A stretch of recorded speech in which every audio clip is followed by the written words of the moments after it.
the Special Moves podcast. I have no idea what episode this is. My name is Mike Williams. These guys are Jake Kulkowski and Liam McKelvey. Hello. Hi. Hello. We can call it the E3 special, I suppose. That's what we'll do. The unnumbered, number not important podcast. It's our second. I feel like that's our second soft reboot in 2 weeks. In 2 months. It's there's quite senile behaviour, that isn't it? To having to frequently soft reboot your fucking gaming podcast because you can't remember what number it is. We had a week off last week, and I'm gonna go straight in with an email here because we had one on the topic of not having a podcast. We had a Dear Special Moves email from a guy called, I said guy, that's terrible. From a person called Dr. K. I have no idea what the name is. Yeah. Why did I do that? Terrible. Well, maybe James Acaster, he or she. Yeah. Dr. K has written in to say, Dear Special Moves, happy birthday, Jake. Oh, thank you. Yeah, I turned 30 years old. Yeah. Which is why the podcast didn't go ahead. I was out and about. And, I guess to stop talking about me, I'll tell you an anecdote about me. Well, that wasn't the whole email. Oh. Well, that was it. Because normally when people say happy birthday, they don't go happy birthday. I've prepared. Do you know what I mean? It's just that. So I'm so used to saying cheers. Only the first half of this email's about you. Next time you guys can't meet for a podcast, can we just have Liam by himself answering emails about game recommendations? Because I still want to know which Yakuza game to play on Game Pass. Regards, Dr. K. I don't trust the masses with Liam, to be honest. I don't. He's like a weapon that you can't. Yeah. You know what I mean? Like in the wrong hands, that knowledge is too powerful. Imagine have to turn Darth two Vader. keys to activate me. Yeah, we are the two keys. Imagine Darth Vader without the Emperor. I mean, I don't want to. That's a terrible world. I mean, it's the untapped power. Yeah, be careful what you're asking for here, Dr. K. You expect more from a doctor. So we just kind of we had a lot going on, and it was Jake's birthday, so we had to give it a miss last week. But we're doing a slightly longer podcast this week, and we're not going to do a bonus podcast. We're just going to go all in on the E3 stuff this week because there was a lot. I've watched over 380 trailers ready for this podcast. You haven't. Yes, I have, Mike. Yes, I have. I'm not joking. I've been working hard. I have watched 380 trailers. I haven't watched 10% of the amount of trailers that you have watched. It is a blur. Do you want to know? I'm going to give you a little bit of a spoiler, though, right, everybody? Yeah. Do you know how many of these trailers actually made me excited about video games? Okay. Probably about 15. Well, you're 30 years old now, so that's maybe it. It's like I was expecting lower, to be honest. I thought you were going to say 7. Liam, I'm being generous for that 15. All right, I'll tell you that much. But I really am involved in the E3 trailer thing for loads of reasons in it.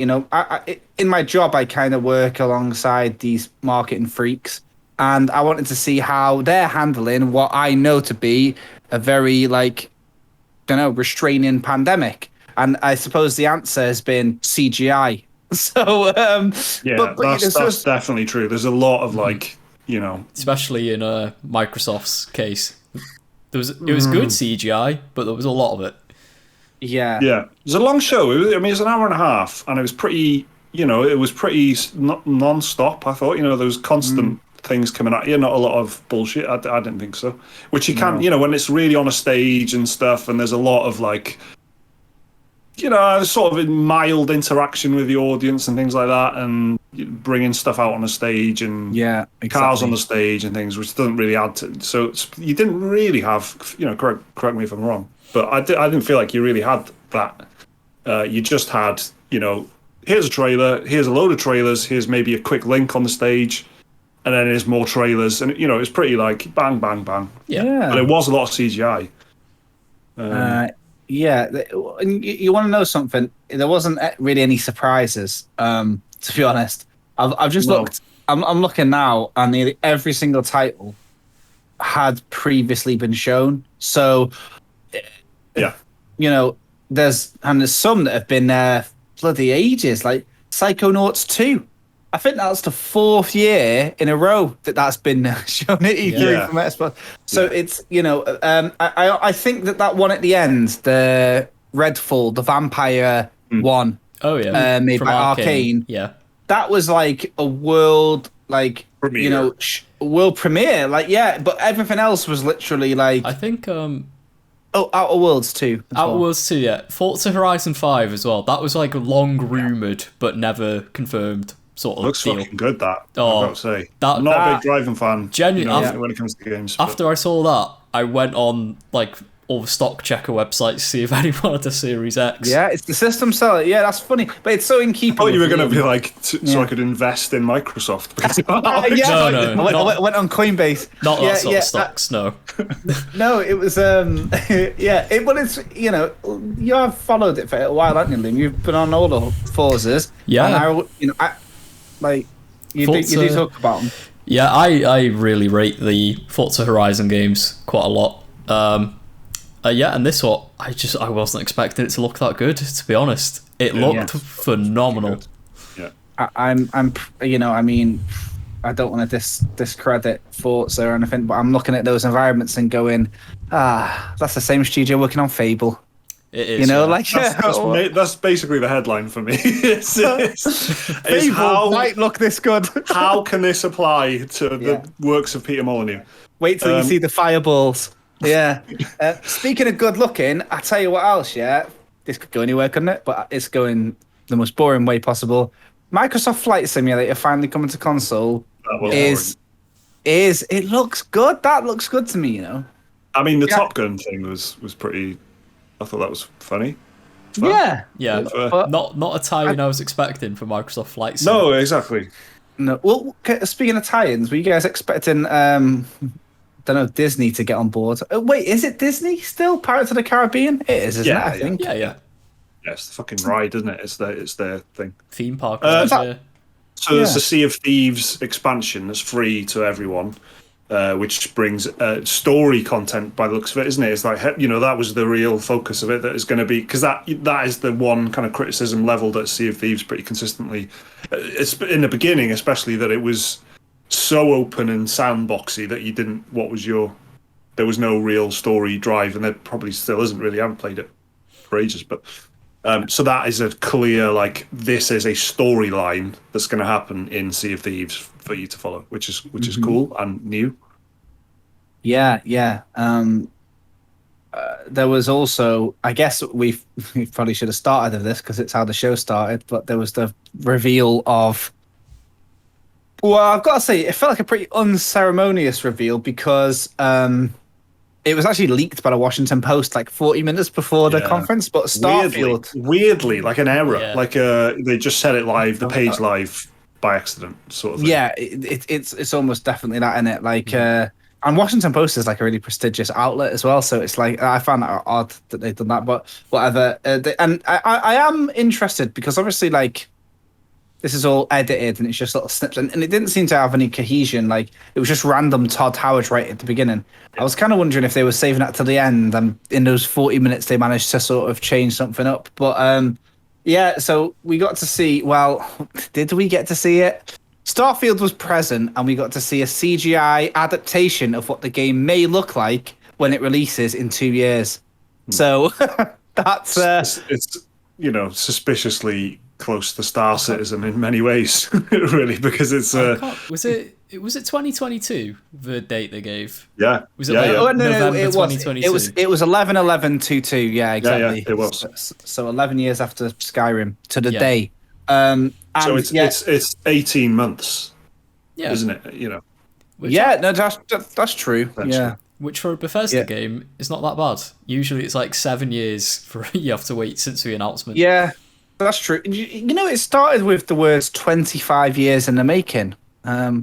I found that a bit confusing. Yeah, it was probably written on a whiteboard somewhere in the 90s, wasn't it? And that's Yeah, let's do this in space about Fallout, and then they've There'll done be it. like So an old photograph of the original Bethesda game studio team somewhere, and it'll just have Starfield on a whiteboard. Yeah. Spaceland crossed out, and then Spaceland. Starfield That's underneath it. it.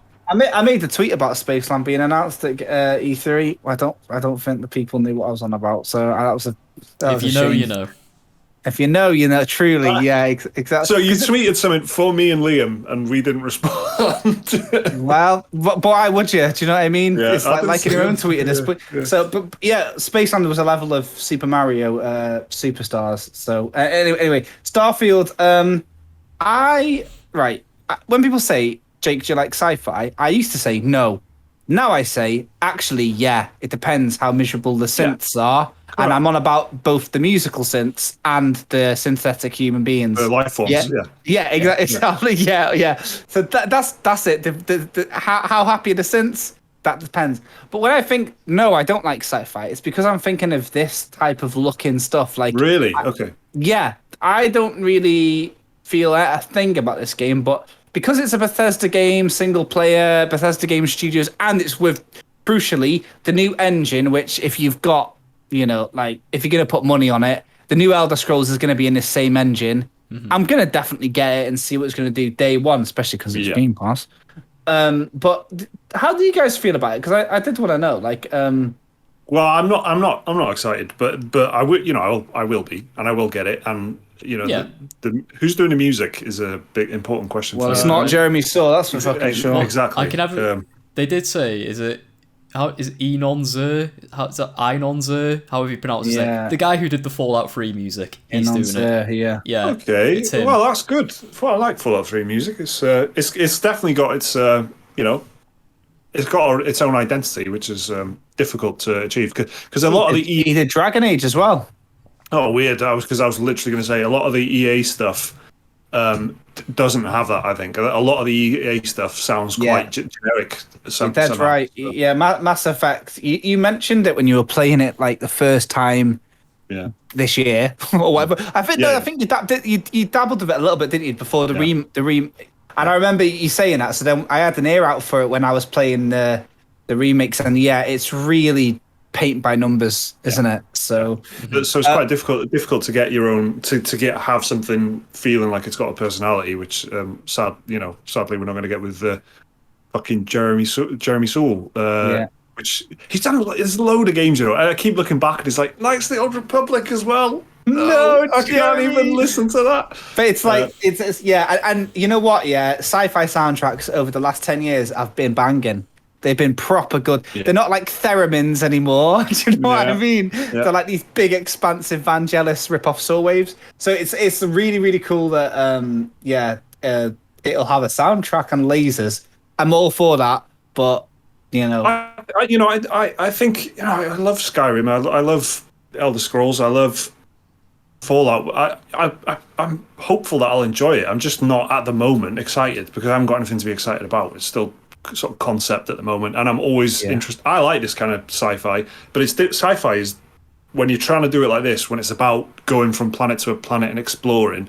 I think it's really difficult for them to do that because unless you're doing something crazy like No Man's Sky, where you're generating the whole planet, procedurally and all this kind of stuff, and even that is like compressing the.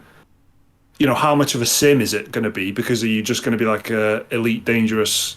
Or that's not even a sim, but you know what I mean? That's more sim-ish than No Man's Sky, which is like just hopping in and taking off and going to the other planet, which takes about a minute, and then you land on that. And that's all very lightweight and arcadey, but then it's not very serious either, which is, if you've got a serious tone, which this kind of looks like it does have, you know, how much of a sim? Do you see what I'm saying? Because space is so fucking big and complicated. How authentic are you trying to make it? Well, that's kind of my thing with it. Believe it or not, I was going to say that you know, I don't think anyone would have imagined anyone would have said this 5 years ago. But No Man's Sky is the one to beat for that feeling of infinite space and freedom. And I've been spending a lot of time, actually, like racked up about 25 hours of the new No Man's Sky patch, right? Because it's glorious on the PS5, and I'll tell you what, like in terms of like that vibe and that freedom, it's not going to get beaten because unless you can procedurally generate planets, there's no way. So Starfield is going to have to like rely on like the writing and the characters, but they could do that in any setting. They could do that in the mines of Peru or something. So do you know what I mean? Like that's the thing about it. Like the spacey element, I don't think is gonna. Well, that's it. No Man's Sky is like suddenly the bar. Believe it or not, you know. But obviously, you know, we were all talking about Mass Effect, very recently, and that is that's the different approach, isn't it? You make the exploration.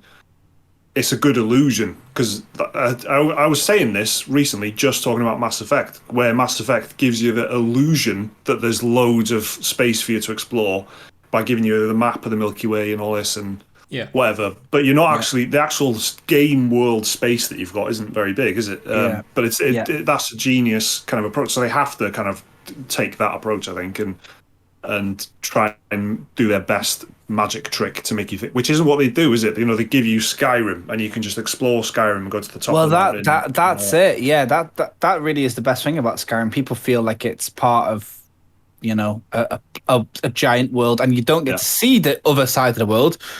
But you have in Morrowind and you have in Oblivion and you will in the new game. But so this, you're right. It's gonna have to be these little micro planets, you know, and dead interested to see how they do it though. So that was a really big reveal. And I think that Bethesda Game Studio fans, I don't know. I don't like. I feel like I was about as hype a Bethesda Game Studios fanboy as I could have been.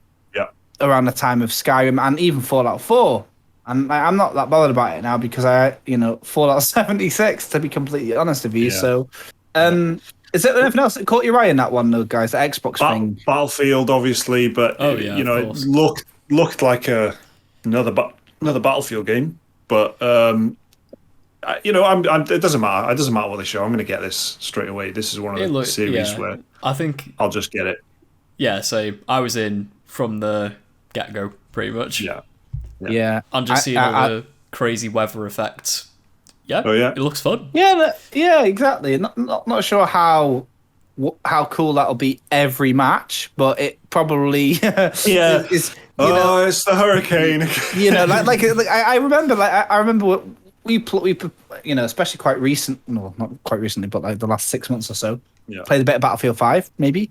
But I remember only a couple of matches I've ever played the game where there's this giant like Zeppelin thing that crashes into the map one time. That's cool because it didn't happen much, but when it did, it was like a big event. But if that was like, here's the Zeppelin, like you're saying, like, you know. So, but I've been raring to go on a new Battlefield, and I actually didn't really get into them until Battlefield. I didn't get into them properly, as in like know the classes off by heart and the guns off by to like Battlefield 1.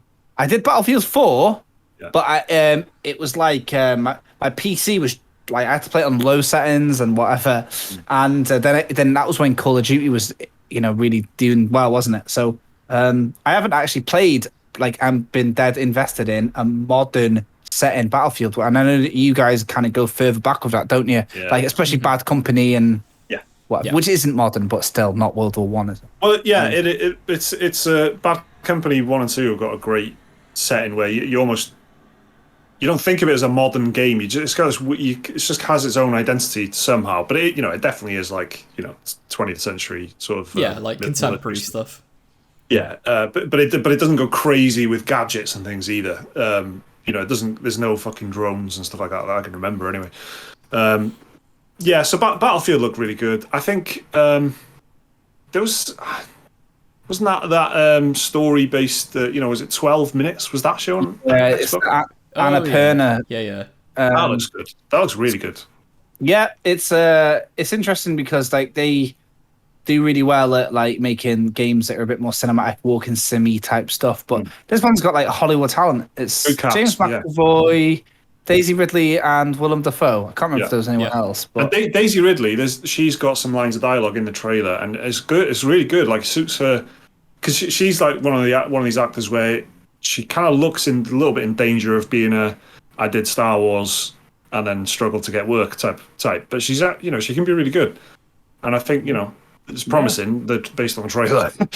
It'll be good that, and I think that was Game Pass day one as well, wasn't it? So a lot of that, wasn't there? A lot of the games were there was a lot. Most of them were. I think they said in the thing, we've shown you 30 games and 27 of them are going to be day one. Yeah, and the ones that were not are the really obvious ones. So there was Far Cry 6, Diablo 2, Battlefield, and I'm pretty sure that was it. I think so, Among Us, if you count that. But yeah, that's already on Game Pass. So exactly. So it was really, really great for that. Like it was sort of, I felt like it was kind of like the whole thing was just saying, this is why you should have your subscription recurring for July, August, September. Yeah. And you know what the mad thing is? It showed you that there was one game a month between now and next year to look forward to from that presentation, which is, it might not be the most exciting, like showing off, I guess I'll just say it now. We'll go to it in a bit, I suppose. Elden Ring, and you're like, oh, it's ages away. This was like little bits, but all the way through. So continuing to be the most like ace-deal in gaming, really. Yep. Well, okay, let's talk about Elden Ring then. So Elden Ring is the long... Well, it's been revealed. It was revealed ages ago, wasn't it? I think 3 years ago, yeah. Yeah. So the From Software follow-up to... It was at the Microsoft conference, wasn't it? It got revealed. Was it? Yeah, it was. Yeah, it was years ago. And so the new Dark Souls type of thing with George R. Martin from Game of didn't Thrones lean into involved. him as much as I thought they would in the trailer. I was out for a dinner, Funny that. in a restaurant. Yeah, exactly, yeah, because he's like, don't tell everyone I was working on this. I'm supposed to be finishing some books, okay? Yeah. I was out for a meal, celebrating my birthday, and the restaurant was so well-to-do that there was no phones in the restaurant, right? And I came back to so many WhatsApp messages. Obviously, I have 2 children, and when you have so many messages and missed calls, you assume the worst. And I panicking. I'm like, what the why is and I've got on my lock screen, I can't see who's messaged me. All I can see is so many missed calls and messages. Panicking, and I'm like, full of food, sweating, panic. Open it up, Elden Ring everywhere, and I'm like, yes. So that was the vibes I was off. And I watched the trailer, and I'll tell you what, it wasn't even exciting. It was comfort. Like they got us. It's like if Denis Villeneuve put out a new sci-fi movie, you'd be a bit excited, but you'd mostly go, I'm in good hands. That's exactly fair, and that has actually, in one sentence, won me over. And I'm not going to moan about it because I wasn't that excited about the trailer, but because it just is like fucking. It's a jar with arms. Of course it is. Do you know what I mean? Yeah. It's like there's a lot of it was in like this trailer. Well, you know what? Yeah, very Ludwiggy. Lots of arms in horse-like bodies. I'll tell you what though,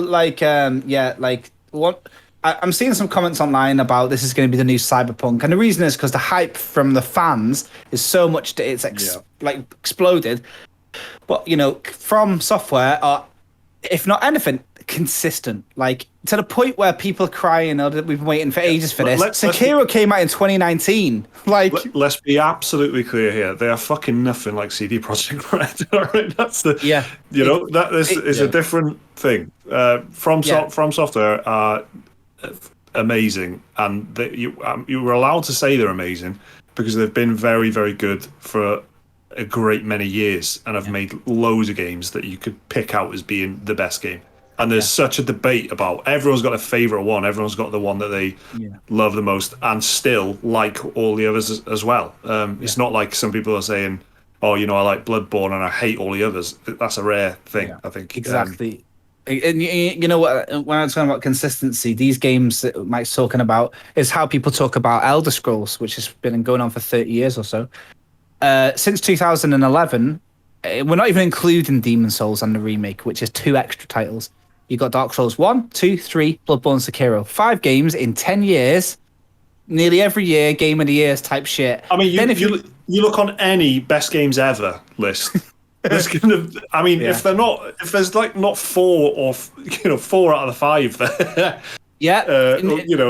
Exactly. And I'll tell you something else, right? This is the thing. This is the only thing that I would say, be cautious about if you're listening and cynical. But Miyazaki, who's pretty much the fucking brainchild behind the whole thing, is a huge team effort, but a lot of it comes from his brain. He is actually really very humble, Japanese culture, sort of self-flagellation type thing. Sorry for disappointing you and letting you down and delaying games and shit.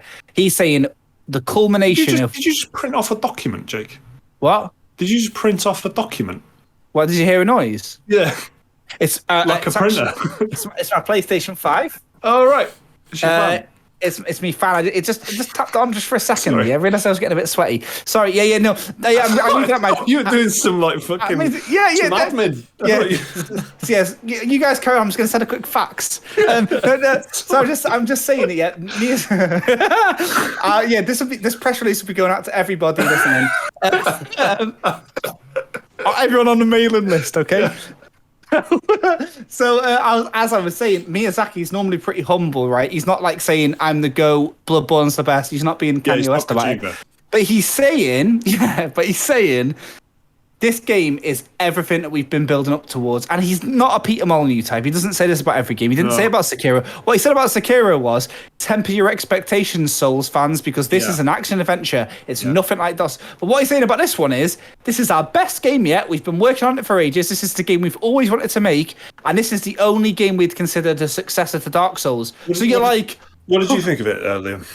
I was all in. Pretty much from the first 30 seconds when you started hearing the characters called Tarnished. I was like, oh, this is that's exactly. Yeah. But yeah, like you say, like they've got the track record, you know. They've got a 20-year history of game development, making fantastic games. Some of them not so fantastic. FromSoft have made some bad games in the past. Yeah. But like the Souls series, especially any game that Miyazaki's been at the helm of, has been great. Like, the scores back it up. The critics and the fans alike both agree. So it's like, I am excited for Elden Ring. But I'm not like, I think a lot of the hype you were seeing online was just like, you know, fans just like memeing it to death. Like That's it. Yeah, like the Elden Ring subreddit was just like a good laugh a lot of the time. It wasn't meant to be taken seriously. Yeah, I'd say I think a lot of it was missing it, but it's funny because it's like people are acting like I say like they're starved of it. Like Sekiro came out two years ago, but like I say, like people were tagging me on Twitter and saying you know, because it's like somebody who really likes the game, so you'll tag them. It becomes like a conversation. Yeah, but it was ace, and that was the day before E3 officially started. That was Jeff Keighley's thing. Mm-hmm. So that was cool. I did catch that. I kind of flicked through, and I watched every trailer, but I flicked through all the sort of fucking Weezer or whatever the hell it was that he was playing all these bands and stuff. There was a few bits and bobs, isn't it? But like I think Elden Ring just like eclipsed everything else though, and they knew it was going to. That's why they saved it for last. Because did you see the thing? Jeff Keighley tweeted out later. I think he tweeted it, but he said that Miyazaki and FromSoft said, please put our trailer at the end of the game, because if you put at the end of the showcase, because if you play it anytime in the middle or at the start, it's not fair to all the other games that get shown, because they knew the conversation around it was going to be like massive. So they're like, put it at the end. That's funny to me, because it doesn't seem arrogant, but if it was somebody else that said that, if it was fucking Randy Pitchford, I'd be like, what a dick. Yeah, exactly. You know what I mean? Yeah, it was something like that. I've probably like butchered it horribly, but it was something along those lines. I like your reading of it, Liam. So we'll take that as gospel. Yeah, there was something about elevating all the other games in the showcase was said apparently. Right. Okay. So the Jeff Keighley thing was cool. The only other thing that I liked was this Monster Hunter Stories, which we saw all the way through E3. Have you seen that? Yeah. It's like a bit more like a light version of Monster Hunter, Mike, basically, with like breeding mechanics. Like you can breed the monsters that you know. So like, I don't want to say a bit Pokemon-y, but you know, it sounds a bit Pokemon-y. Yeah. It's a turn-based RPG. It is Monster Hunter Stories. Right. Yeah. Interesting. With cool art style compared to the others. So the last Monster Hunter only came out a couple of months ago, and it's getting constant updates. So it's interesting that they're going to do two so close to each other, but I was all for it. So I'll tell you what I'm happy about. There's a lot of good strategy management type things on the way, which I'm fucking. But I love that kind of thing. I like Jurassic World Evolution 2, which I'm happy about. 2 Point Campus, so there's follow up to 2 Point Hospital, but it's about college, university, school, that kind of academic thing, which is great. Yeah. Age of Empires was shown in the Xbox thing. Honestly, It does look a little bit lame when they're showing the like sizzle trailers and there's like 15 units clashing into each other if you're used to playing Total War. I'm going to play it. Of course, it's going to be on Game Pass, isn't it? So yep. I'm looking forward to that. I think it'll be a good like multiplayer fun for us. But I think there's a game called Terra Nil, which I showed you guys on WhatsApp. Which I'm really looking forward to. Yeah, I'm really looking forward to this, where it's like a reverse apocalypse type game where you're trying to rebuild like the ecosystem of the world after an apocalypse, which is brilliant. I love that concept. And it starts with like a wind turbine, and what can and then there's irrigation and stuff, and you're turning the planet green again, which I think is really nice, and it looks really good. I've read a couple of positive previews of it from people who've had a chance to play it. I'm really looking forward to that. But I don't think it was. I don't know where it was shown or whatever. It was a pre E3 show, but it was like it was part of something. Yeah, like the last couple of weeks or something. But so I'm that looks ace. And the last one is Homeworld 3, which was kind of dropped in with. What? That was in a weird showcase. That was the Gearbox one. Yeah, I saw that. Yeah. It was basically a half hour of Randy Pitchford walking around the set of the Borderlands movie. Most of the screen blurred out because everything was like under strict NDAs from the movie studio, so they couldn't show anything. Amazing. Randy Pitchford trying to joke and talk with like Eli Roth, who's directing the movie, and Kevin Hart, and the producers of the movie, all of who barely acknowledged him existing, even though he was right there in front of them. In between that, there was like they showed a bit more of actually no, they didn't even show a bit more of, they just showed the trailer again for the new Borderlands game, that Tiny Tina's Wonderlands, which is Borderlands but in a fantasy setting. And then like there was another like a couple games that Gearbox are publishing, but then like in between every clip they had like a little thing of like a Homeworld developer just talking about how much they like Homeworld. And like Dev Diary type thing. It was Dev Diaries, wasn't it? And they were like 30 seconds long, if that, and it always just ended with Homeworld 3 now in production. And that's how they announced it. So I'm happy about that because Homeworld is amazing, and it's a really kind of a series that has been asleep for a long time, I suppose. But they've kind of experimented with like so it's a space RTS, but then they experimented with like a spin-off, which was brilliant. I really liked it. Called Homeworld, Deserts of ACG, and it was Karak. Yes, you like that. You like that one. But so that Homeworld 3's happening. So I'm really looking forward to that. I'll tell you what made me laugh a little bit. Was the trailer for Toy Soldiers? Did you see that? Toy Soldiers HD, Mike. It's HD, which is fucking amazing. They're not even on it. Toy Soldiers 4K. Yeah. Wasn't it on 360? So shouldn't it have been HD to begin with? Exactly. Yeah. But then, so I was. And the reason it made me laugh was I was watching the trailer. And I was expecting it to have the wipe, where he's like, this is what it used to look like, and this is what it looks like. And I'm genuine now. I was like, the wipe's going to happen, and it just looks... And it just doesn't, they haven't done anything to it. They haven't done anything to it. Perfection. But I'm just... But it's basically, it seems like it's, all of the Toy Soldier. There's loads of different things and loads of DLC and stuff at this point, so. Like the Killer Robots one, and there's like all that sort of thing. Yeah. So hopefully having them all in one, kind of box for you to play is cool. So loads of them like, strategy type things. You know what I'm saying? Honestly, so I'd written a list in our work channel of all the games that I liked, and when I look back, I'm like, they're all the same game. There's loads of foliage and rocks, and it's all a strategy game, but there's a lot of non-violent ones that are looking interesting. The one called like the Immortal Mare, which is a bit like a Doshin the Giant type thing, where it's like an RTS. Well, it's like SimCity, but with more of a focus on society, and you get to see the generations pass because you are the Immortal Mare who doesn't die. Oh, okay. So it's a god game sort of thing. And then there was one called the Wandering Village, which is a bit like another one where it's like a city builder, but you're on top of a giant creature that's walking around. And the creature it gets like diseases. It goes through different terrains, and that affects. So it looks a bit Northgardy, so I like the look of that. And then there was Witchwood, another game that looked like that. So many games that are like like you were a little lone wanderer traveling through the woods and stuff, and it looked ace. And then there was a game that's like in early access. It's coming out soon. That I actually bought and played it, and I flipping love it.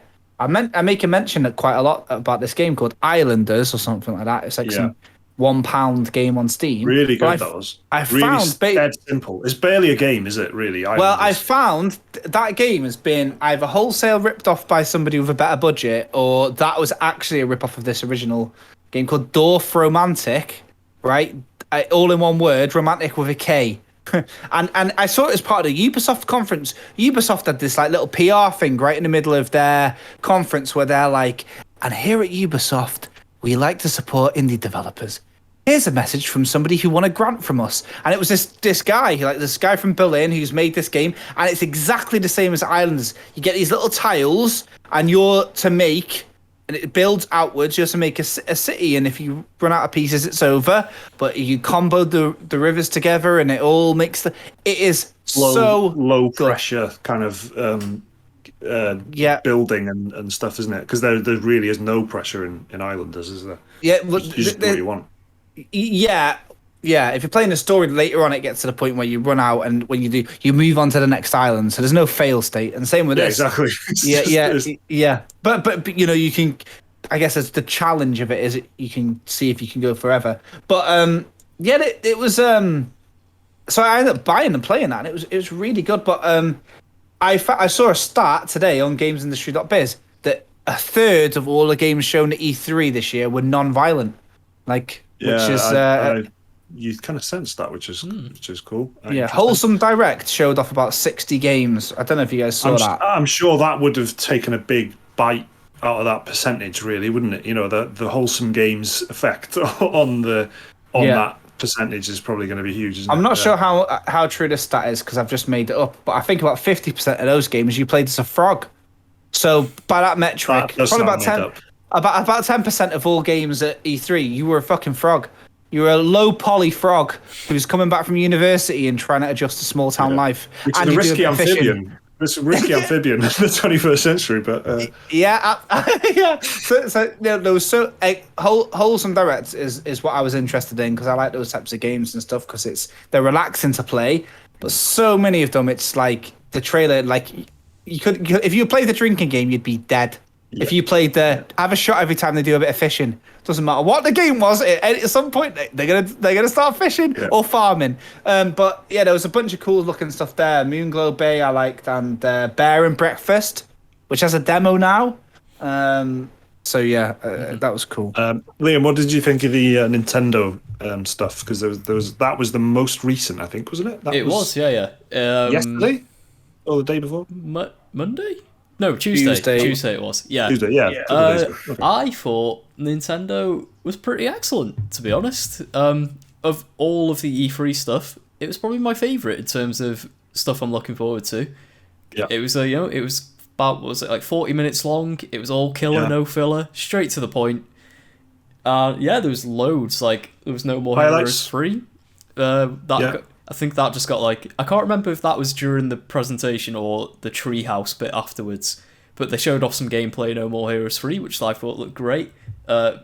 Slightly giving me a bit of Deadly Premonition 2 vibes with the open world though, running at 2 frames per second. Yeah. But it's the poor little Switch. It's getting on a bit now.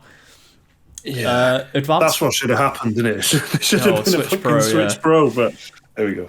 Advance Wars 1 and 2 getting remade into one package with another one, and for the strategy pile. I'm fucking well looking forward to that. I'm really looking forward to that. Yeah, I thought it was beautiful how they've managed to. They've taken what was originally a sprite-based pixel art game, made it into 3D, and it hasn't lost a single bit of character in the transfer over to 3D, which I thought was great. I think it's being developed by Way Forward, who's they're the go-to indie people at the minute. They make the Shantae games. Okay. But that looks fantastic, and it's out soon. Well, not soon. It's out in December. And that was a key theme to the whole Nintendo thing. I liked quite a lot. pretty much everything they showed, they were like, and it's out in 4 months, it's out in 6 months. Yeah, which I loved about October has a lot, doesn't it? Like, it does, yeah. Metroid, Mario, Super Monkey Ball, they were all shown in a row, and all of them were out in October. Yeah. Christmas ones. What else was there? Shin Megami Tensei 5, that looked really good. I thought, like, I do like the SMT games. I'm not like a massive fan of them. I do like them, but this one I thought, damn, that looks good. Especially like it looks like it's come a hell of a long way since SMT4, which was on the 3DS. But yeah, it looks like a nice open post-apocalyptic world. Character models look great. The monsters look great. Just even the UI to the combat looks stylish. But you know, it's from Atlas, and they know stylish UI. If you've ever played Persona 4 or 5, that looked great. And that's out in November again. Yeah. What else was it? I did make a note of it. Fatal Frame, was it? Oh yeah, Fatal Frame. Oh yeah, Fatal Frame yeah. 5 is getting a Liam port. Actually, I think in the last podcast, didn't you say that? I said I hope they do something because it's like the 20th anniversary of Fatal Frame, and it's just it's a port of Fatal Frame 5, which was on the Wii U, but it's cool that and it's not just coming to the Switch either. It's coming to PS5, PS4, Xbox, and PC. It's like getting ported to everywhere, which is like a first for the. I think it's the first Fatal Frame game to not be on a Nintendo platform in like 7 years or something like that. And then of course, and then the big one, of course, Metroid Dread, which WarioWare. Oh, all right. Sorry. WarioWare did look good, to be fair, but Metroid Dread. No one saw that coming. Literally a rumor, a 19-year-old rumor. This is like it's a sequel to Metroid Fusion, which was on the GBA. And it was rumoured for so long that they were making a game called Metroid Dread. One of those, like, they saw a trademark filing. And here it is. Literally 19 years later, it turned out to be true. Or, they've taken inspiration from the rumour. I don't know. But I thought this looked really good. The first 2D Metroid in however long. I think, again, they said 19 years. Not counting, like, when they remade Metroid 2 and stuff on the 3DS. It looked good. Like, robots seem to be the main enemy this time, which I don't think Metroid's done before. It's always been, space parasites and weird alien creatures. It looked very clean. Had like a very industrial-looking aesthetic to it. Lots of bright white corridors and cleansely-looking things. Again, that's out in October, and it's being made by the Mercury Steam, who they're the ones who did the Metroid 2 remake, which I thought was fantastic.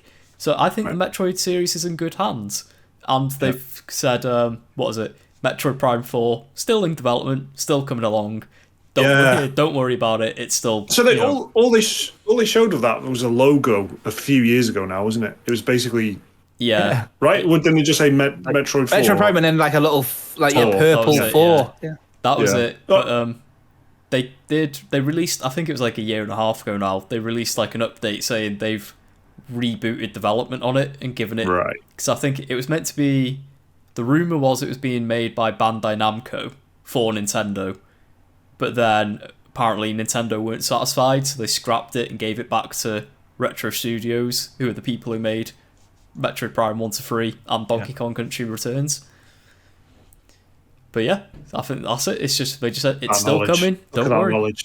Just flying out there with all these facts. You have to mention pop quiz. Yeah. He's the big one. I wasn't expecting him to say Metroid. I thought he was going to say the other one. Oh, Legend of Zelda Breath of the Wild too. I mean, of course, that looks right. Look good. I mean, like it looks like they're adding a lot more verticality to this one. A lot of sky focus. But the last time Zelda did the sky didn't work out that well. I like Skyward Sword. A lot of people hate it though. Well, you can hate it all over again next month when it comes out. Hey, I'm gonna get it. I like Skyward Sword. I am. It gets a bad rap, I reckon. Yeah, it does get a bad rap. All right, there's loads in the Nintendo one. I mean, there's a couple in the Xbox one. I forgot to mention the Russian Fallout game. What's that called? Atomic Heart. Oh yeah. Did you mention that? Or Stalker? No. Atomic Heart. Yeah, I can't say. No, not Stalker. There's two Russian Fallout games. Stalker's different in my mind. I think Atomic Heart is really in the same ballpark with the just weirdness, and having loads of bags of personality, where Stalker's just kind of meant to be grim and. I thought Atomic Heart gave me more like Bioshock vibes more than anything. Yeah, absolutely. No, it definitely does, and it has the. Yeah, there's actually some of the one of the NPCs in particular. It looks like it could literally just be out of Bioshock. But it looks so crazy. Remember the first reveal of this was like, what the fuck is this? Yeah, but in a good way. I think. So those are good. I like what they did with Halo Infinite, where it's such an obvious response to a fucking boardroom meeting where someone's gone, why don't we just go back to basics, back to multiplayer, and it's just full on fucking Halo 2. This is what Halo it means to a lot of people. Which after the tepid response they got for the the more the Destiny-ish gameplay they showed before, where it was just kind of like floating around and it didn't really have much to it, didn't have much punch to it. With this, they really tried to make it feel Halo, like you think of Halo, like they were really pushing that marketing angle with it, and it definitely worked. I think it looked pretty cool. It's the first time I've even slightly been interested in Halo Infinite, to be perfectly honest. There was Far Cry. Did we already talk about that? No. They just show more of it. Yeah, I can't remember.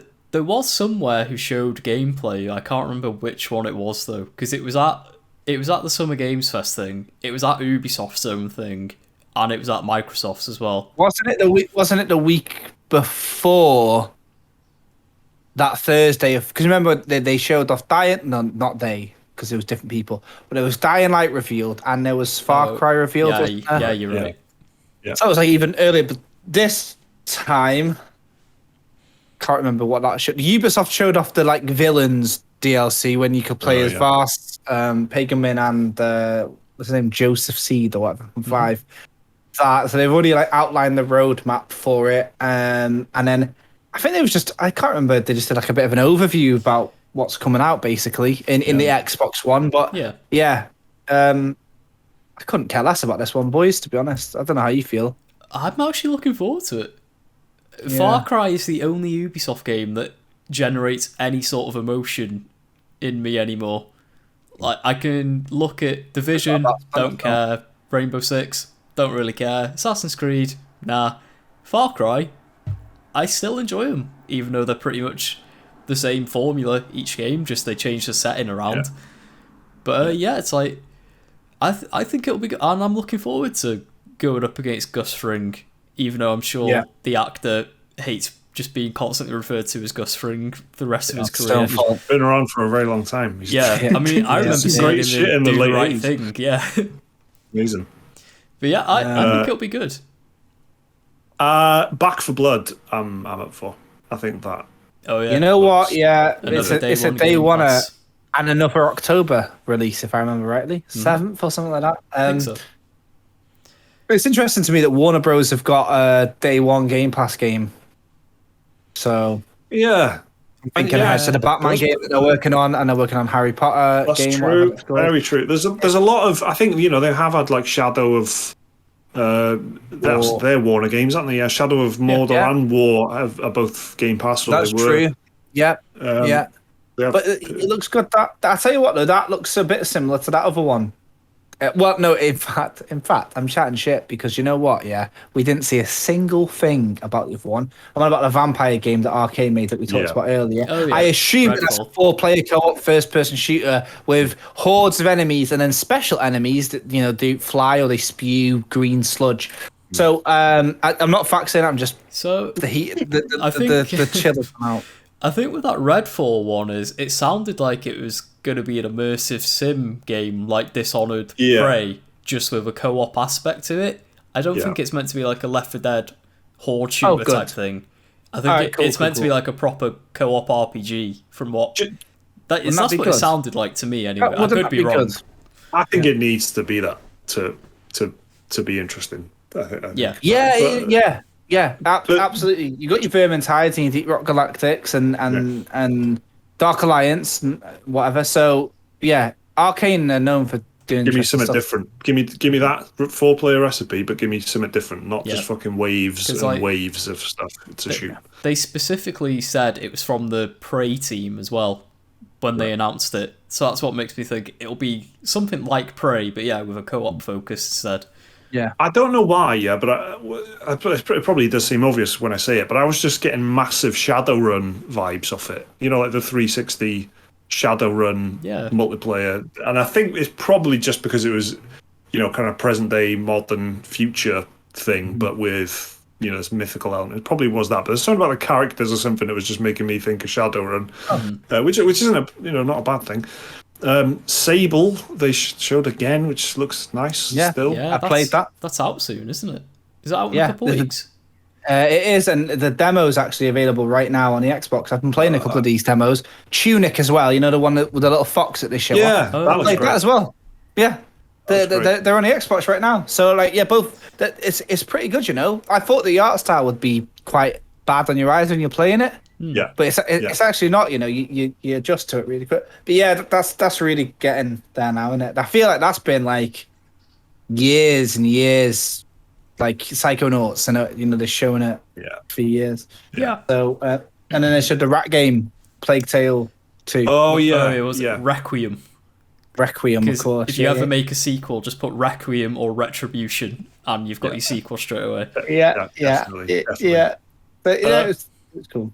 I really need to give the first one another go because I did start it. I played about an hour, but I just came clean off it. I've had it installed on my PC ever since Game Pass launched, and I've still not played it.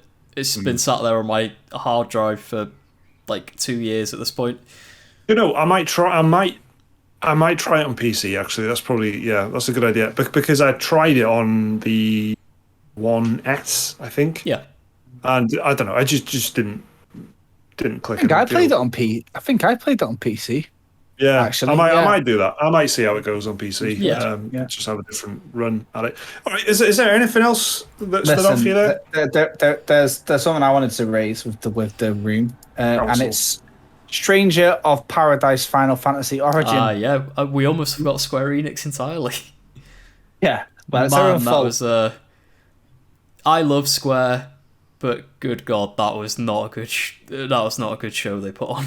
Those the famous JRPG publisher Square Enix had their own show. What was in it? Well, in theory, it should be good, shouldn't it, Liam? Because for Liam, it should have been a home run, but it wasn't. Started off with an adaptation of a Marvel series, Right. Series of comics, of course. Marvel's Guardians of the Galaxy, produced by none other than the Deus Ex team, Eidos Montreal. Yeah. Yep. In fact, a lot of the Deus Ex talent are there. Would you say Deus Ex died so this could live? Who could possibly say? Final Fantasy then. YouTube video coming soon. Final Fantasy got pixel remasters 1 through 6. Legend of Mana, an Avengers update. Nier. So far, this is the Liam Bingo card, surely. Yeah. More Final Fantasy. Even more Final Fantasy.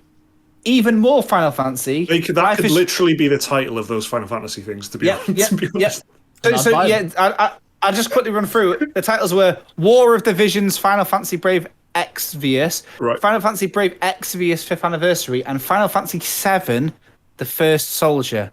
I think more Final Fantasy. I think more Final Fantasy would be a better title than one of them. So, I mean, out of all, you'd think that there'd be something there that was like really popping off, right? You'd be thinking Liam would be getting in from work and going, finally, some good fucking games.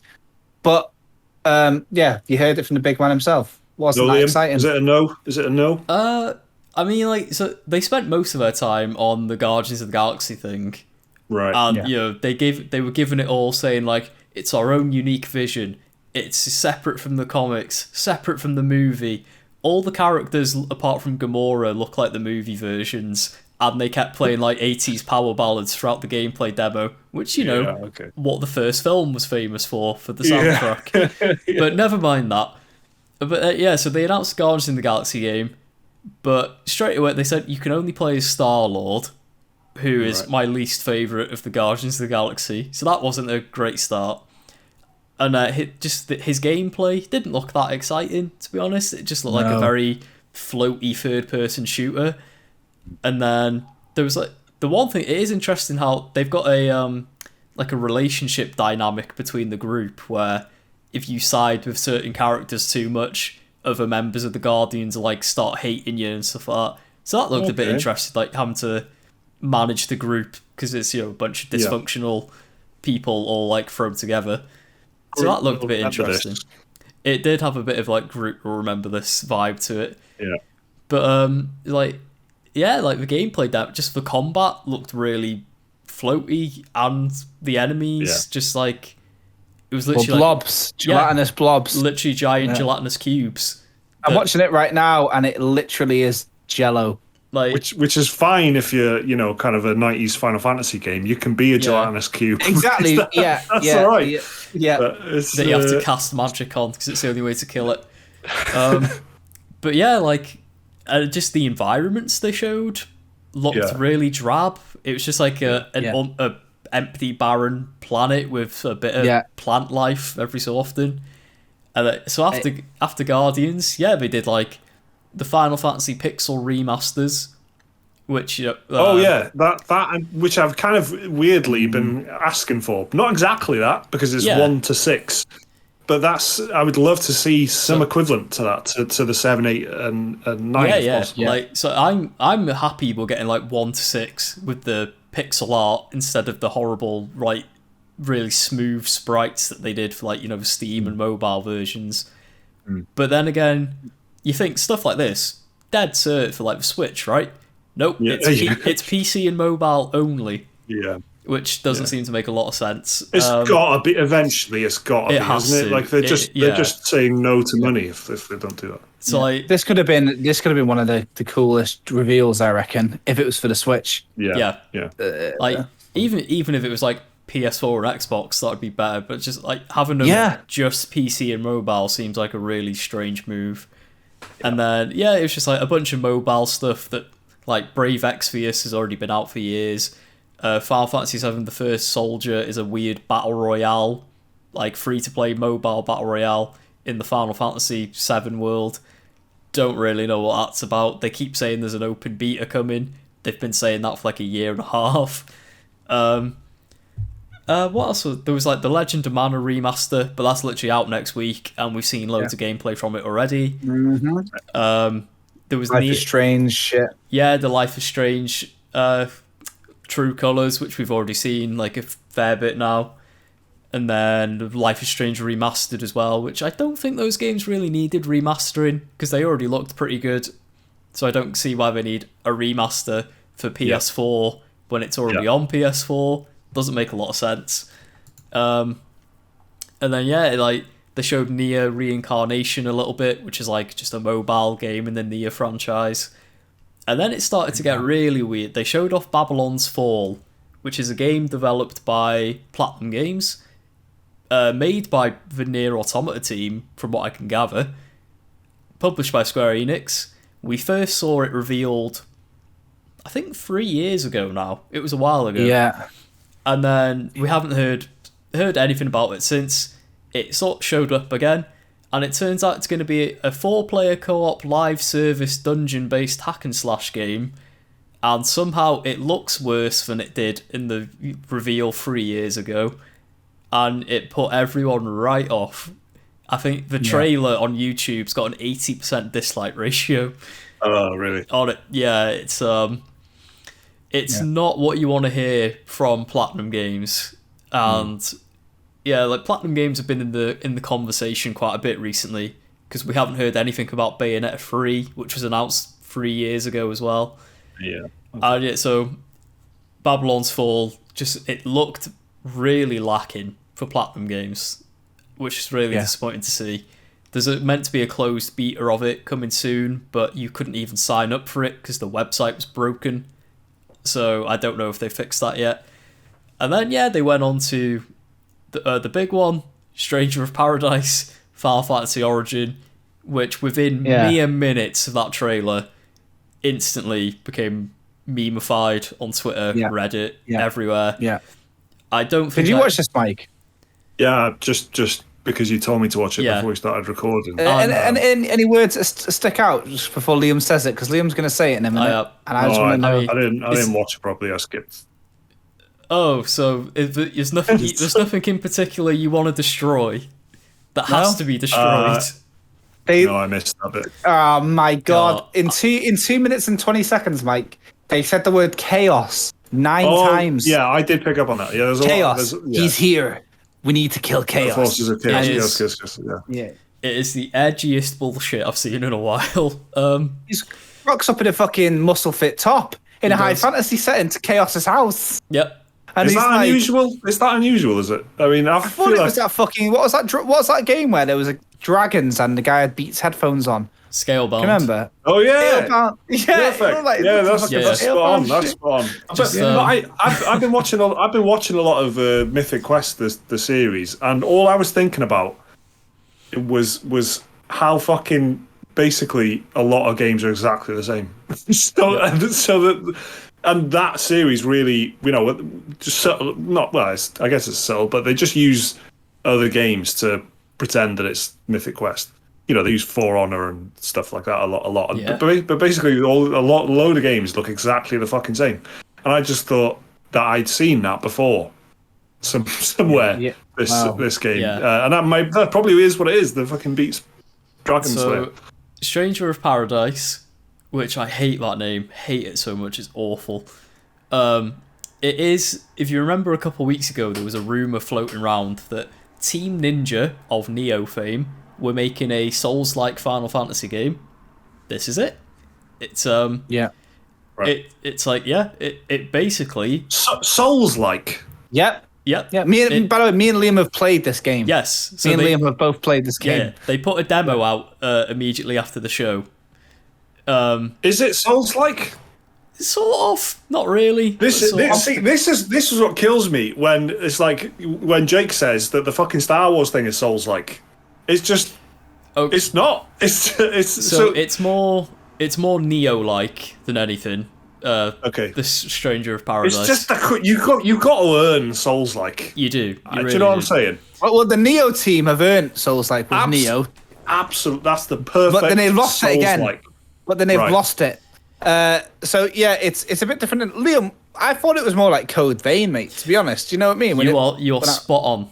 That's What should exactly we what, call I them? thought too. What should we call Code Vein? And should we call them Souls Want? Souls Value Try. Souls. So, Weeb-like. Smart price. Value Souls. Smart price Souls. Let's call them. So the meme is that, like Liam says, there was a PS5 demo that went live immediately after, Yep. but unintentionally it crashed upon start for the first 48 hours. Yep. So then they released a 150 meg patch because I think it's a PS5 exclusive demo. So that's why I wanted to bring it up, because me and Liam, between the three of us, we make up 70% of all PS5 owners. So I wanted to let you know that, we played it. Liam defeated the chaos of the demo, yeah? Do you know the funniest thing? When you fight him, his boss name on his health bar is Chaos ? Yeah. Yeah. So Nothing more chaotic than a question mark, though, is it? You just don't know. Yeah. Do you? Yes, it's absolutely, it's so unbelievable power fantasy. It's so silly. I was playing on really so is. because it was like Souls-like. I was playing on hard mode to try and replicate the burn, but it's not as challenging. It's got one cool kind of thing where, like, if you block an attack at the right time, like a special attack, you absorb that attack. And it becomes an ability that you can use, which is like a weird mutation of a system in Neo 2, if you play Neo 2. And I thought I liked that part, but I didn't like you had like a Prompto-esque sidekick. You're the guy in the t-shirt. I mean, Yeah, you do of course. change out of that t-shirt pretty quickly. But you're the guy in the t-shirt, and everyone around you is like the sort of like queer-coded, like, oh my God, hey, we better run it. It was very like, oh my God. So you're the man. The play is the man. Let's get this clear. I just found it a bit like, but I was looking forward to seeing what Liam thought. I'm glad he's fucking played. It's weird, yeah. It is such a weird one. Like, visually, I don't know what the hell's wrong with it. It looks awful. I mean, I know it's only a trial demo, Yeah. But I'll give them the benefit of the doubt on that one, because I remember when the Neo 1 beta came out, that also looked awful, and the final game did look a lot better. So I'll give them the benefit of the doubt of that one.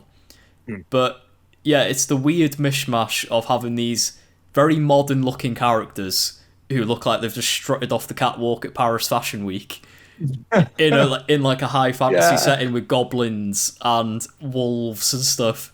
Right. But the actual gameplay, I think, it's got promise. I'll say that. There's no stamina meter or anything to manage in this, so it's a bit more player friendly. You can just spam attacks if you want to, and it's quite the dodge frames are very very forgiving. I'd say it's quite a large window, and so yeah, you can just mash through enemies. It's got the Final Fantasy job system in, which you can change between two of them on the fly. So the ones you get in the demo are Swordmaster, Mage, and Lancer. And you get to have a bit of a play about a big sword, a spear, which you can do swipes, and the Black Mage, which just casting spells pretty much with a little club. And then, but if you've played Neo 2 or even Neo 1, you can see it almost feels like a reskin in a lot of ways. The spear that you get in this demo, it's almost identical to how the spear plays in Neo 2.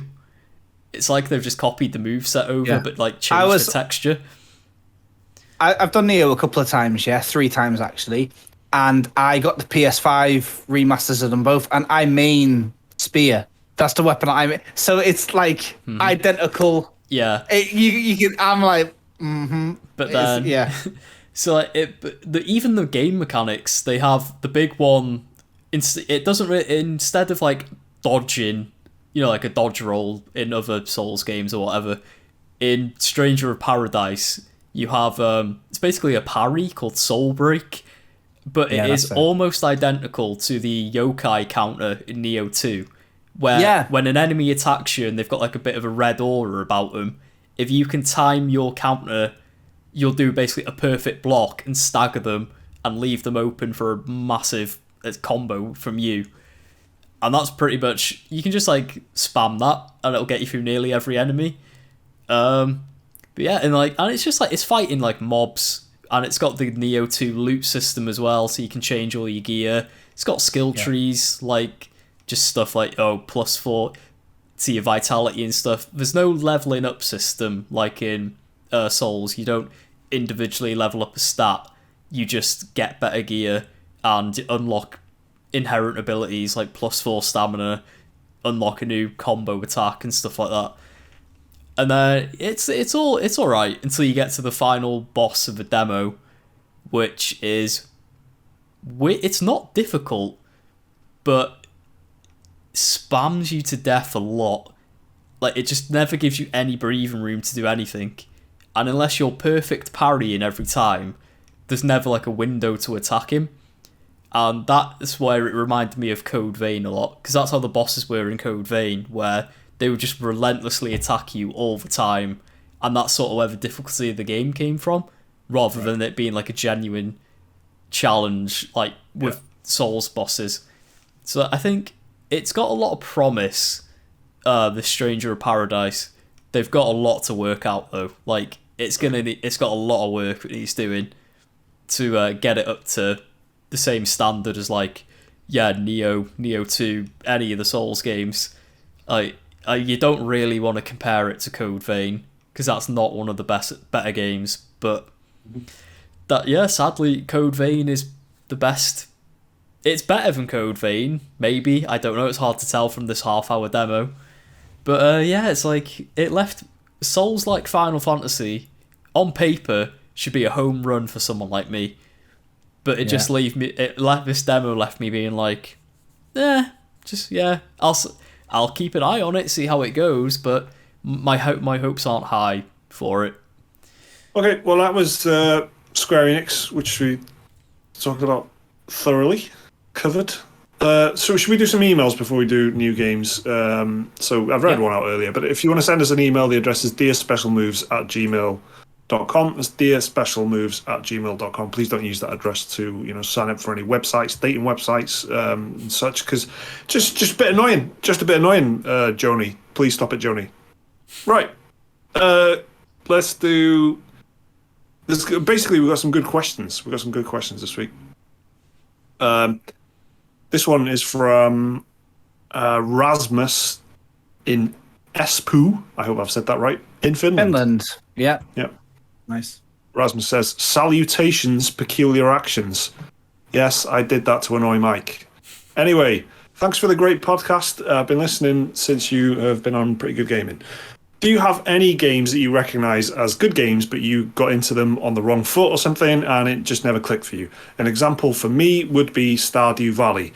I min-maxed the hell out of that game, watering my farm all day, every day, and running in the mines on rainy days. I once mentioned this online, and someone told me I never left the cubicle in the first place. Ouch. I don't know what that means. I've not played it. That's funny as fuck. That's Maybe good. I'll get... Yeah, you are clearly fucking tickled by that chick. Nothing that says that's funny as someone going, that's funny. That's funny as fuck.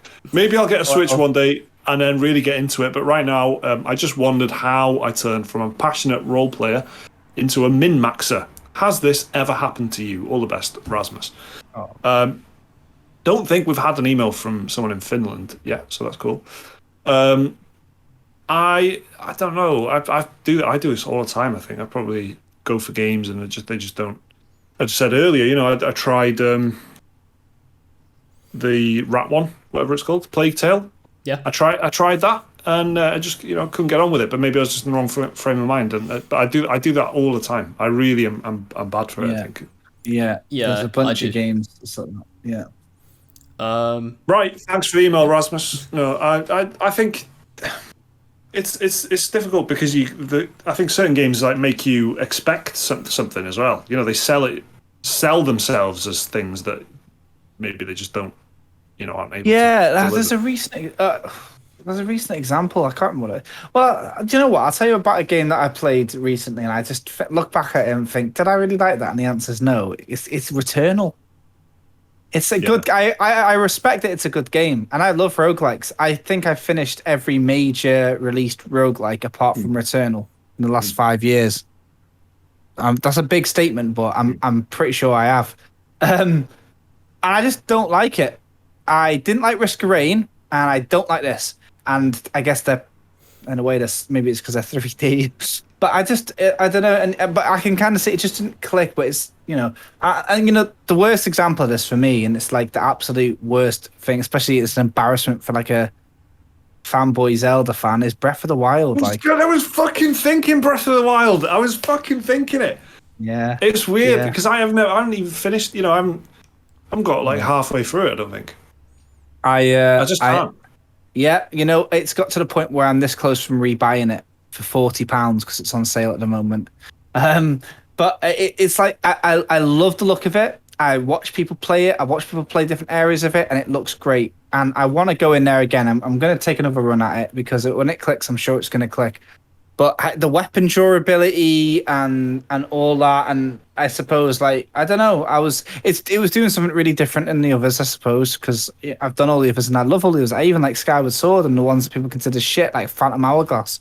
But this one, I just fell off it. But I can't say it's not a good game because it clearly is. It's just my fault for being miserable, basically. So I'll try it again. That's what I was thinking of. Definitely, I think what happens to me as well is I do come back to stuff, especially because I'm not big on just because a game is coming out, unless I'm really looking forward to that game.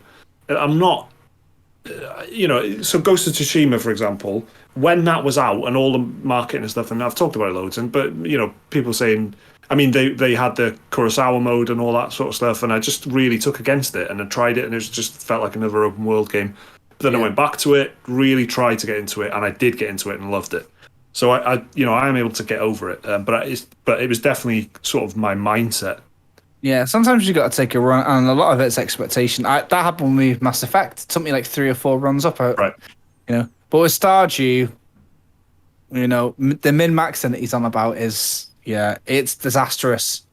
it's a bit like that with Animal Crossing. People can get like that. You go online and you get glum. You look at your little humble island, and you go online and there's some 22-year-old with an art degree who's made this perfectly tessellated gravel path and this amazing pastel color rose bushes, and you're just like, the fuck is my island's a piece of shit.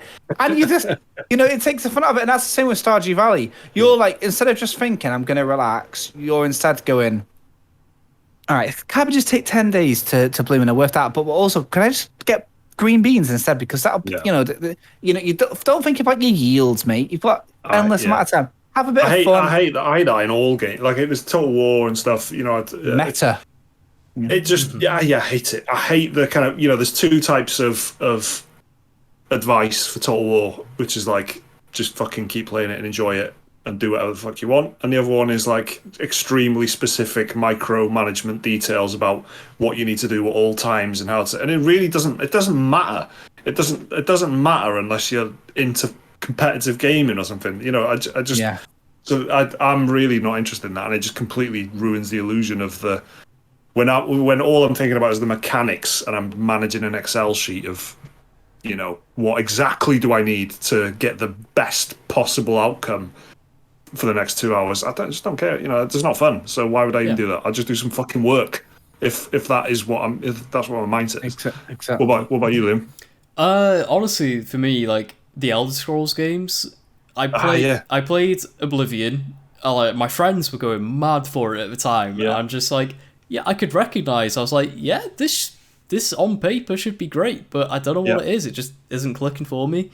Even Skyrim, like, I've never actually finished Skyrim all the way through to the end. I've wandered around in the world for hours doing quests and stuff, but it's just whenever I do, I'm just like, it never clicks with me. Like, it doesn't give me that feeling of satisfaction, I guess, that say Fallout does. Like Fallout New Vegas, I could just wander around the wasteland for hours on end, quite happily listening to Johnny Guitar about 700 times. But it's just like, and it's a bit weird how like Fallout and Elder Scrolls are very similar games, but right. The setting is everything, isn't it? I like Fallout just a lot more, and it clicks with me on a different level that Elder Scrolls just doesn't. And it's by no fault of the Elder Scrolls games, because I recognise they are good games, but I don't know what it is. Like, I really have to force myself to play them. Yeah, the setting really is everything. For me, I do say things like, what game do I want to be in, don't I? Like, what world do I want to be in, kind of thing. And the closest thing I think of is Assassin's Creed Origins, which was set in ancient Egypt. For some reason, I wasn't that excited about that, or I wasn't excited enough to pick it up. And Assassin's Creed Odyssey, which, even despite not liking Assassin's Creed, I did fancy being in ancient Greece. So, and simple as that. So I played through Assassin's Creed Odyssey just because the setting was something I was a bit more interested in. I definitely get that. We'll do one more. This one's from Chris. Chris says, "Hey gamers, I'm Chris. I'm a 36-year-old gamer from Manchester. I often listen to you guys at work to escape money on the map, the boredom of my job. I love the podcast. I've got a quick question for you. As a PC/PlayStation gamer, am I better off getting a PlayStation 5 or a 3080 graphics card for a 4K TV gaming setup? I'm currently on a GTX 1080 on my PC using a resolution slider and high to medium graphics all the time. Which should I choose when things in retail normalize? There's no way I'm paying scalper prices." PS, I've got a PS4 Pro too, Chris. So, a bit of advice: do you get a PS5 or do you get a new graphics card right now? It's fucking difficult. You just don't get either, really. Yeah. You just don't bother. You don't bother. Exactly. It depends. So the real factor here that even makes this a conversation, I suppose, is the fact that it's for a TV setup, innit? Yeah. TV to me implies sofas. It implies sitting a bit further away, and it implies the ritual. Yeah, you can plug your little controller into Steam, but I don't know. Also, though, you've got this horrible £70 a game thing going on PS5. I don't know. Like, if he was to buy this week, I'd say definitely the graphics cards. Like, I looked like I'm really lucky that I have nearly every single PlayStation 5 game. So I went on the PlayStation Store to see what games are like compatible with the PlayStation 5. Even in fact, I was looking at Skyrim because there's a mod that makes it 4K 60 FPS, which is. And Chivalry 2 was the only game that wasn't Genshin Impact that you can't just get for way cheaper on the PS4 or something. So it's like. Yeah, but if you've already got a PC, the PlayStation 5 looks like it's got some games on the way. You got Demon Souls, mate. It's well worth it. Yeah. I think the step from a PS4 Pro to a PS5 is probably a bit more exciting than the step from 1080 to a 30, whatever he said, 3080 or whatever. It doesn't matter because you're sort of obviously getting a new graphics card is great, is amazing, but I think with a PS5, but it's called kind of academic because it also comes down to what can you actually get. Mm-hmm. But I probably would say PS5 for it being cheaper, and also like Jake was touching on there, just literally having games that are impossible to play otherwise. Whereas you could on a 1080 is still pretty good. It's still pretty good fucking card, so you could run things and they'd still look nice, they'll still look good and all that, but the numbers won't be quite as high, but it comes down to how much do you care about that really. So I think PS5. I'm inclined to say PS5 as well, to be honest, because like Mike's saying, like a 1080 is still pretty good as far as graphics cards go, and like if you've got especially like if you're interested in Microsoft games, they're all coming to PC anyway, so you can always play them through the Microsoft Store, or they're even on Steam a lot of the time. Whereas PS5 games, of course, they're only on PS5. I think even with like 3080s at the minute, even though they're meant to have like an MSRP, I found that even retailers who, even when they get like stock in, are selling them at like a 20-30% markup a lot of the time as well. Whereas I've never seen like Curry's PC World trying to sell a PS5 for more than the bog standard $450 that it goes for everywhere. Yeah, when it's available, it's you're getting a bundle, which is like maybe 500 quid plus, or you just get the unit for 450, which is a bit different because with the graphics card, then it can quickly spiral when you're looking at your PC specs and stuff, and you're like, oh yeah, maybe I should actually just get a whole new PC, and that might work out better because you're not paying as much for the graphics card. Might be the only way to fucking get the card, and then you're spending $2,000, which is different, completely different to 450 quid. So yeah, I think PS5. All right. If anyone has any emails for us, please do keep sending them into dearspecialmoves@gmail.com. That's dearspecialmoves@gmail.com. And we will have a read and have a chat about whatever you've got to say. Thanks everyone who sent them in.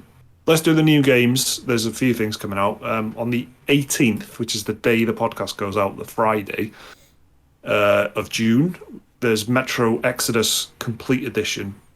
Arriving on PS5 and Xbox Series X, which is pretty cool. I saw some gameplay of this on Twitter earlier, which looks pretty good. And how they've used the DualSense features.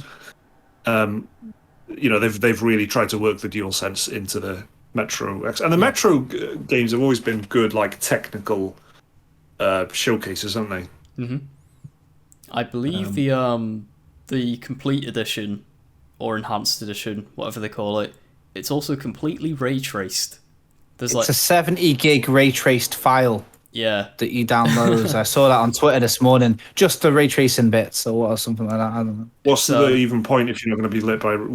This podcast is ray trace lit as well. So what's the even point of doing it? Put RTX on, baby. Yeah. No other way to do it, is there? I'll go on the thumbnail, that boys. So that looks all right. Next week, the 22nd of June, there's 3 things coming out. Alex Kidd in Miracle World DX is out on PC, Switch, PS4, PS5, Xbox One, and Xbox Series X. You guys know anything about this? Yeah, Alex Kidd is from the Mega Drive days. Old. Yeah. Yeah, It's a and classic, this is I think it's a 3D remake. They've been doing them all slowly, like the Monster World games as well. They've been doing them. Yeah, just all these classic Mega Drive franchises coming back from nowhere. Okay. Dungeons and Dragons Dark Alliance is out on PC, PS4, PS5, Xbox One, and Series X as well, which I think we might end up playing, the three of us. Yeah, I'd like that a lot. I'm looking forward to this. I had such good memories of the last Dark Alliance games, and yes, I love anything in the Dungeons and Dragons world, and especially when instead of fucking rolling d20s like a fucking nerd, you're first person kicking people's heads in, aren't you? Yeah. So it's Like an alpha. Exactly. So this is the real fucking the big brain shit here. So yeah, this is cool. Like, you know, basically Vermintide in a D&D setting, isn't it? Yeah. And I don't know what the RPG elements are like, but I'm hoping that they'll be pretty tight. Like, I'm hoping, because that was like, it was light RPG in Dark Alliance, but you got special stuff and inventory stuff, wasn't it? If I remember, it was like a lot of, you know, a ruined wooden shield, but then you get a decent wooden shield and whatever, you know. It's that kind of exactly. So even that will do me fine, and hopefully all of us. Game Pass. Indeed. Looks all right. And then Olympic Games Tokyo 2020, the official video game, is out on PC, Nintendo Switch, PS4, Xbox One, and of course Google Stadia. Big Sega title, I guess. I don't think I've ever in my entire life bought an official game of the Olympics or anything like that. Did the Olympics 2020 happen? No, not yet. They are gonna. Right. They're meant to be going ahead, yeah. As far Spoilers as I know. then. Yeah.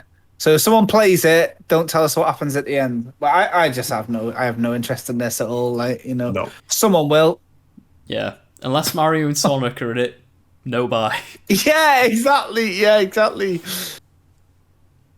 Well, what a way to end this E3 special moves podcast. Is it E3? Is it called E3? Or I think still E3. The ESA have still got a take on it, yeah. Yeah, even though nobody likes them anymore, they're still involved somehow. The brand is still lingering. Okay. Yeah. Well, that's what that podcast was.